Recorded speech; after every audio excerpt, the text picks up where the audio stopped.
জিন্টানগর জিপির সকল ওয়ার্ড মেম্বারকে আমি ধন্যবাদ জানাই যে আজকে এই দিনে সবাই এক হইয়ে সর্বসম্মতিক্রমে যে আমার ওয়াইফ ফেরদৌসী বেগম বড়বইয়াকে জিন্টানগর জিপির সভানেত্রী হিসেবে মনোনীত করার লাগে আমি সকল সদস্যদের ধন্যবাদ জানাই এবং আমার জিপির জনসাধারণকেও সঙ্গে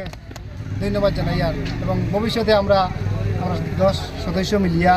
আমরা একসঙ্গে একত্রিত হইয়া এই জিপির উন্নয়ন কিলা হয়তো উন্নয়ন নিয়ে যতটুকু আমরা চেষ্টা করা লাগে আমরা করব এবং আমরা জিপির সকল জনসাধারণের পাশে থাকবো এটাই আমার প্রতিনিধি আমার ইয়াজুদ্দিন লস্কর ইয়াজুল হক লস্কর সহসভাপতির নাম কি তা সাহারা বেগম লস্কর সহসভাপতি আপনি আমরা সাহারা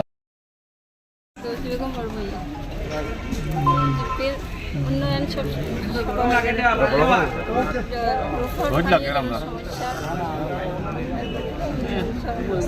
রাস্তাঘাটের সমস্যা